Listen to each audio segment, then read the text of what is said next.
V1 is going to be kind of fit into this cast. It's going to be an intermittent, between games type fun cast. And, if it goes long, we may fast forward a little bit. But ultimately, this is a rivalry in the making. Big Fan is the lead admin for the Brood War section. Meanwhile, V1 is the lead graphics admin. And those guys are always talking trash to each other. So it's time that we show our support for those admins and see who is going to come out on top in that best of 5. So that will be a ton of fun. And then I will be announcing after game number 2, before game number 3, I have a huge announcement for this Thursday. And no, it's not my KCM Legend matches that I usually do. And I have a very, very big event that is going to happen this Thursday. And trust me, this is Africa TV endorsed event. That is all that I'm going to be dropping. But this is a once-in-a-lifetime opportunity, something we've never had before in previous casts from foreign casters. So I'm really excited to be just kind of doing something completely new. All right, so I want to go into game number 1 because game number 1 always gets me that flow of the cast. It always gets me really going, starts working the analytical cogs that go in my head. And so this first game, I am excited to say, is not going to be on Crown and Scepter. No offense to the... we're on the wrong scene here. Not Effort versus Movie. Let's go here. Scene 13, Bonyth versus Trutacz. And it's going to be on Kaisiris. So that's right. We're going to be on another foreign-made map. And Bonyth usually picks Crown and Scepter because winner gets to pick before every game. Or before every week at the start of this best of 9. But Bonyth, instead of picking Crown and Scepter, he picked Kaisiris because this is a PVZ and not a PVT, where he can't make use of carriers and play on Fighting Spirit as his favorite map to play against Terran. He really has to start thinking about the game differently, and this matchup against what could be his toughest opponent in Fight Club. And I have a wonderful tea cup with me, and it has the letter P on it because, of course, my true name Patrick. Although I should get a B1 because you guys all know me as only Bisu Dagger. Okay, so spawning in the top left-hand corner, it is going to be Bonyth. Let's go ahead and see how aggressive he's going to be. He has been so aggressive every time versus Terran players. 4 gateways, building fast zealots, doing immaculate micro in the early game that has caused so much trouble. Alright, let me know if you guys are seeing this as well as I am. If you guys have any trouble seeing this cast or listening to it, I will fix whatever you need. So just please let me know. Meanwhile, we're going to have Trutacz down at the bottom right, spawning over here. So in the first game of this best of 9, the mentality from both these players, is it going to be aggressive? It doesn't look that way. It looks like a 12-hatch play is going to be coming out from Trutacz. Meanwhile, the scout probe is already heading its way out, and we have the proper gateway that is laid out for Bonyth. So Bonyth is going gate first on a map that all these players are not going to be familiar with. And so let me go ahead and throw this up. Now remember, if you haven't been playing in Fight Club and you haven't been playing with the Fight Club map pool, then you may not understand how to actually play effectively on this map. And so this is kind of like, Kaisiris is probably the one that has been casted the least in this entire tournament. And I hope I'm even saying it correct because no one's ever even taken the time to correct me on how I say it.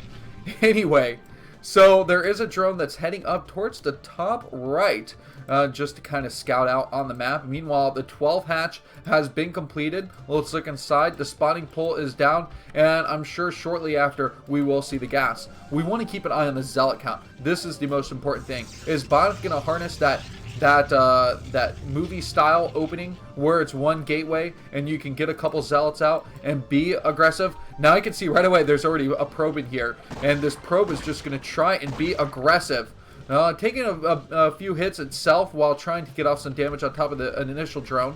This drone that is scouting out is not going to be able to make it up the ramp, as this zealot is in a hold position, perfect spot on the ramp to knock that drone back. So it's not worth losing that drone in the early game to get the scout. Normally the Overlord's heading that way anyway. So just several minutes later, because Overlords are slow, it will get there.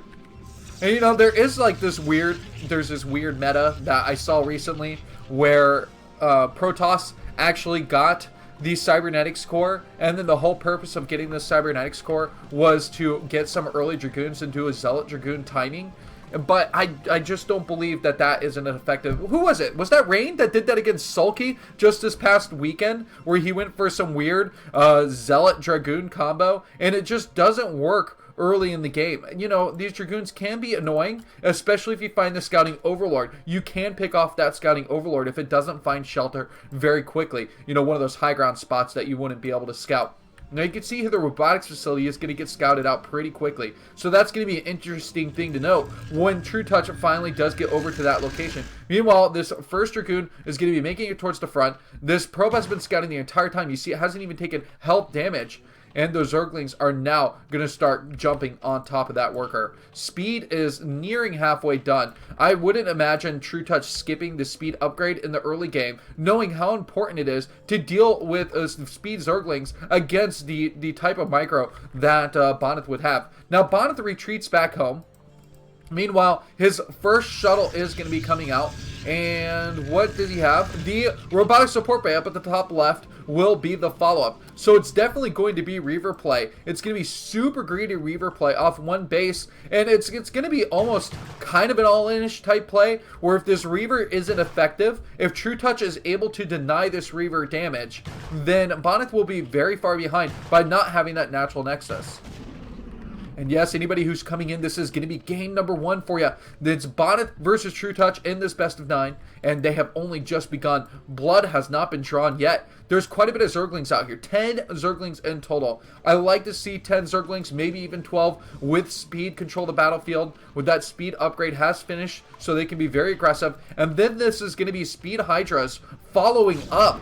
So this is going to be a massive contain that Trutacz is going for, and a good prevention of this natural base if it can happen. So the Reaver is on its way. Let's keep an eye out. There's an Overlord over towards the left. But remember, this Reaver is about to get picked up. It's going to come in with 2 Zealots. And this is just such a weird combo. This honestly feels like we are watching a PvT with the way that Bonyth has set himself up. And we know that Bonyth is the best PvTer in the world, but really his PvZ has not been truly tested. He had an easy 5-0 when he played against his Zerg opponent 2 weeks ago. Oh, so a Reaver actually showing itself right there, trying to get one single kill off. Oh no! Oh no! Remember I said if this Reaver does not get any kills, this is going to set Bonyth so far behind. He gets the shuttle pickoff, which is really nice. The shuttle shutdown is amazing. So somehow this Reaver manages to stay alive. These Hydros are going to have to split like perfectly if they don't want to die. Wow, what dodging from that Scarab. Of course, you know, these Zerglings can engage on top of the Reaver. 1 at a time is actually more efficiently than 3, because the Reaver Scarab will kill several Zerglings at once.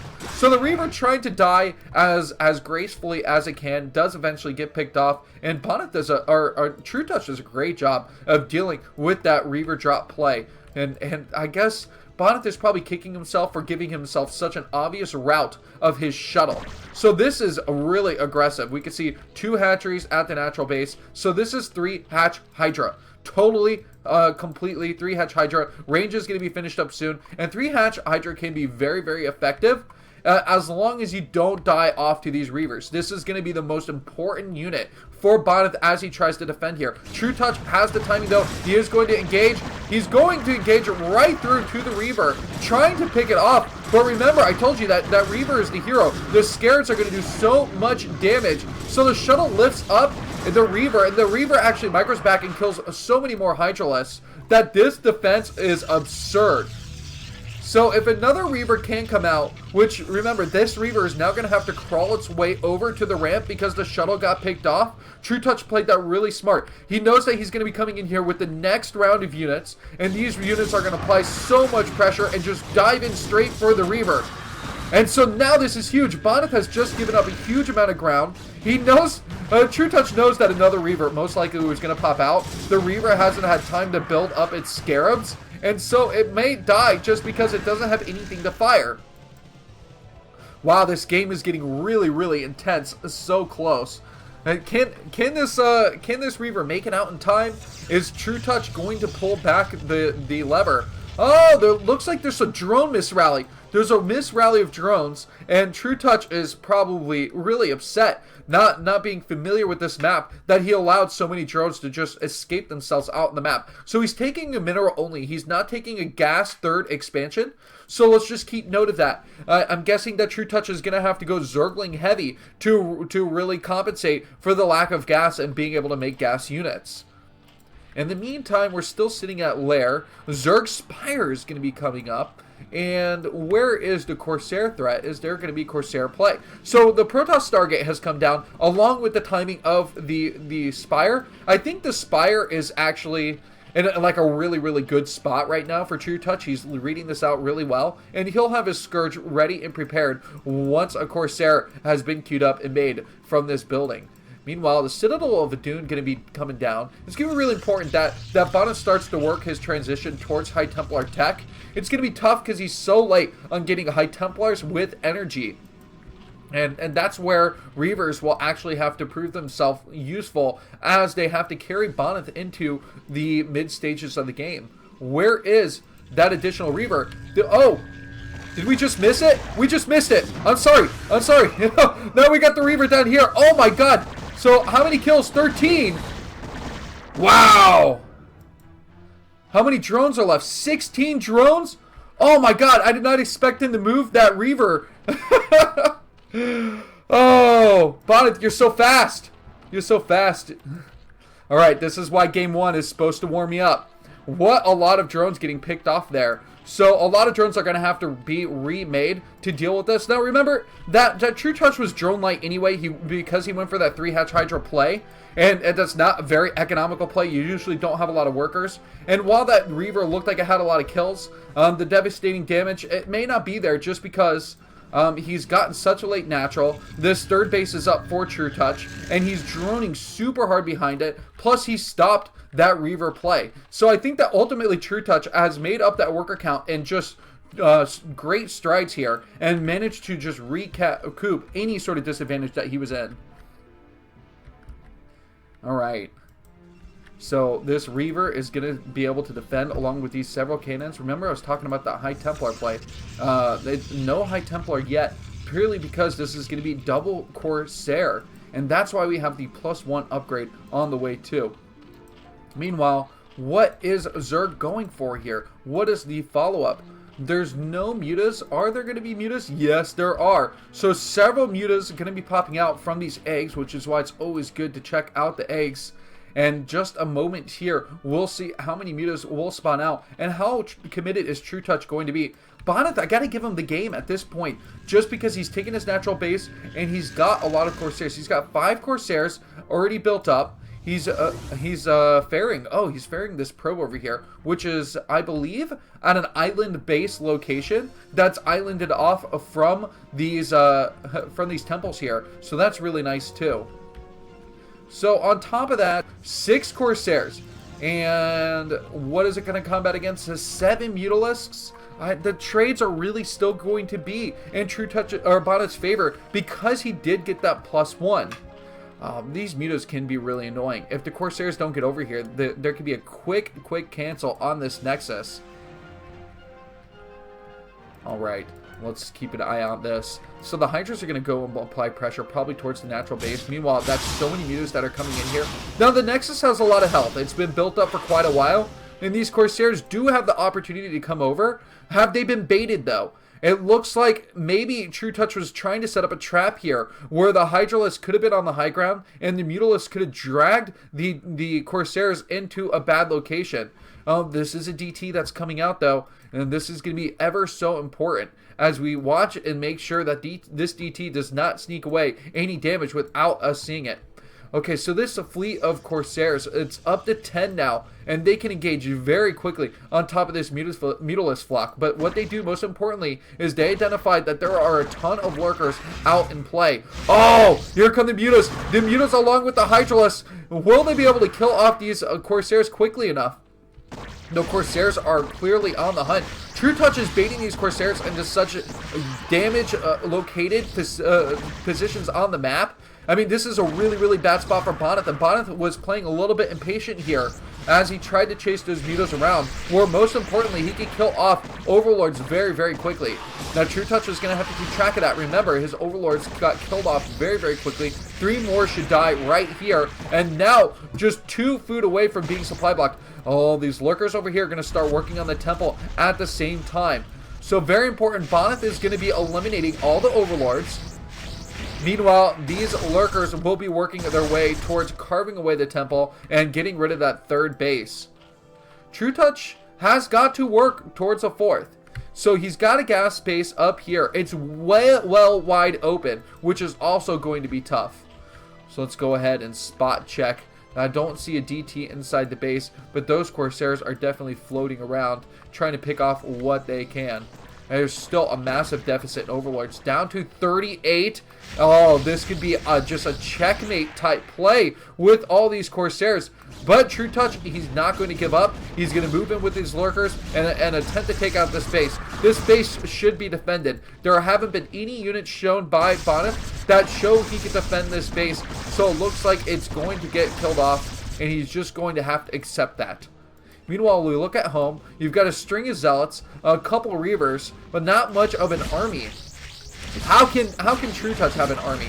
He's slowly getting more and more units, and then he's losing all his Overlords again. Several spore colonies have had to be laid down, but 1 spore colony in each base actually isn't enough once the critical number of Corsairs has been achieved. So 9 Corsairs, it looks like 1 of them has been picked off. The lurkers are successful in killing off 1 of the bases, and there's a double Reaver shuttle that's actually looking to get some major kills. So we're going to have to keep an eye on that too. Oh my god, this is just a massacre of Overlords continuing to get picked off. And Bonyth is playing a really good mid-game. He's playing it so well. Meanwhile, Trutacz has been stuck on Lair. There's a lot of Zerglings. Will they get... Or, not a Scourge. Will the Scourge come in here? The Scourge do pick off 1 of the Corsairs. I believe the count is down to 7 now, yes. And the Corsairs managed to make it away. Are you kidding me? If Bonyth kills an Overlord while dodging a Scourge, he would be the ultimate boss. Now remember, this base was undefended. Now there are several lurkers over here, and Trutacz is going to be looking at this as a key base to be able to propel himself into the late game against Protoss. But Bonyth has a strong army. He's moving in with 2 Reavers, and he's got High Templar with energy, almost up to 2 storms worth of energy on each High Templar. And so this is getting pretty critical. Where's the Observer, though? These Zealots are running directly in, and there's no Observer. So the Observers come in from behind, and Bonyth does use his control to slow things down a bit, which is very, very important. These Reavers have to get some more shots off. It doesn't look like they're doing that much damage. Oh, there they go. Starting to lay waste to those Hydralisks. But this was a pretty good engagement. Several storms down here as the Hydras do try and filter their way up this ramp. It looks like a couple of the lurkers have managed to stave off this Protoss army. But still, Bonyth has quite a few Dragoons. And what is the damage? The supply blocked Trutacz. Again, he's dealing with a lot as he wants to be able to build units to defend. He actually has money to build units, but he doesn't have the supply because the Corsairs are continuing to kill everything off. Wow. So 100 and what do we got? 112 supply. Let's look back. This Nexus is finally up on its way. The minerals have been mined out, so this is an all-important base for Bonyth, who is only running off 1 base at this point. Trutacz has the base advantage. If he can just keep his economy going and kill off this main army of Bonyth, Trutacz may have a chance to win this game. They're stationary Corsairs. Bonyth isn't paying attention well, and he's not using the Corsairs that still remain alive. Several Overlords have been made for Trutacz, so he's working his army back up. Bonyth is being chased back. Bonyth without an extra gas, too, is also in quite a predicament. You can see, like, he doesn't have the gas to build a ton of High Templars here. Just a few, really. And that's putting him in a bad spot. These Corsairs aren't being paid attention to. The Hydra's actually getting a lot of damage, softening them up. Let's see. Are any of them close to dying? I guess they got pulled right away. It looked like the Hydralists had an opportunity to pounce on the dormant Corsairs, but really, Bonyth has pulled them away just in time, so his reaction time has been brilliant in this game. And now he needs to take this base. He needs to take the 4th at the top. That island expansion was just a bit too risky, considering that Muta transition and the lurker pressure that Trutacz had. Now, Trutacz has a 79 supply. He's still not building a lot of overlords, and he's losing more overlords throughout the map. If we base check here, we can see that he is starting to grind down that mineral count inside of his main base, but he still has plenty of minerals between this 3rd base and the 4th, which still hasn't taken in additional gas. So both these players are running really low on gas units. I think that if Bonyth pushes a lot of zealots out, if he builds a lot of zealots, then he can really just take over this 4th base. Just blitz them in there, take the hatchery, and pull back. That would be one of the most important plays that he could go for. This is a wide ramp, so it's not a scary ramp to come up. Trutacz, he's done his best to scout this out. He's moving his army into position to defend. But remember what I said about Bonyth bringing his zealots over to kill this base off? Now we're seeing that the zealots are here, and they can kill this base off. And the focus here, 6 zealots can kill that hatchery in less than 30 seconds. And so they just need to do the focus. Push this army back, engage with the zealots, if they can. Oh, you can see even the Archon laying it down. So in less than 30 seconds, it's been focused and killed off. Bonyth can just run away. There's no point engaging in this territory. Meanwhile, oh, there's just some mining here trying to open up some opportunity for an expansion towards the back. Meanwhile, I guess there may have been some play with this shuttle. And, yeah. Did he lose all of his drones during that battle? That is absurd. So the drone count is 28 drones at this point. And this is the last of Trutacz's army. I can't imagine that he can build any more of this army. And Bonyth is in such a good position to close out this game. And with the last storm here, the final of these lurkers. Let's go ahead and look at the rest of this. So the 1 mining base in total, we're not even going to count this main base. It's about to get mined out. It doesn't count. So 1 strong mining base at the 3rd location. And that's it for Trutacz. How does Trutacz win this game? Can he be resilient? We saw that Sulky was resilient against Flash in a real long game on Circuit Breaker. Can we see another Zerg player on the foreign scene do it the same? All right. There's actually quite a bit of army. I'm surprised here from Trutacz. It's like he's got 26 Zerglings, a bunch of Hydralisks. Oh, here it comes. Well, that got denied. Oh, here comes the High Templar Storm. So that gets picked off too. You know, people asking about Bonyth. Bonyth and Trutacz are both, are they both Polish? I can't even remember now. Yeah, they're both Polish. Everybody in Fight Club has been Polish, by the way. It appears that the Polish people are the best StarCraft players in the world, second to South Korea. Let's just go ahead and establish that fact. So Bonyth has a strong army here. You can see that this Archon has 20 kills already. Just 20 kills, absolutely monstrous. These storms are just thrown out recklessly because Bonyth could care less at this point. I mean, what's a player to do once he loses all of his Zerglings? It's a sad point here, as we do see, well, he's got 20 Zerglings remaining. I guess that's the last of his minerals that he's really just pumped into this. But he's sending him to the onslaught. A 16 kill Archon, so we've got between 2 Archons 40 kills. And the upgrade situation is probably the one thing that's really good for Trutacz, is that he's sitting at 2-2 on these Zerglings. He actually just finished the attack upgrade. But unfortunately, he will die off, and Bonyth will take game number 1 as the monster that he is. Some people saying the Polish are descendants of Koreans. Amazing. All right. Oh, that was a warm-up game. I promise you guys. If you've had as long of a day that I have, you would understand the woes that I have, that I'm coming up against.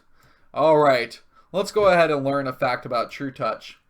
So, Trutacz, if you didn't know, is from Białystok, Poland. Not a chance in hell I'm saying that correct. His name is Michael. And if you didn't know, that's actually how you pronounce it. It's Trutacz. Because apparently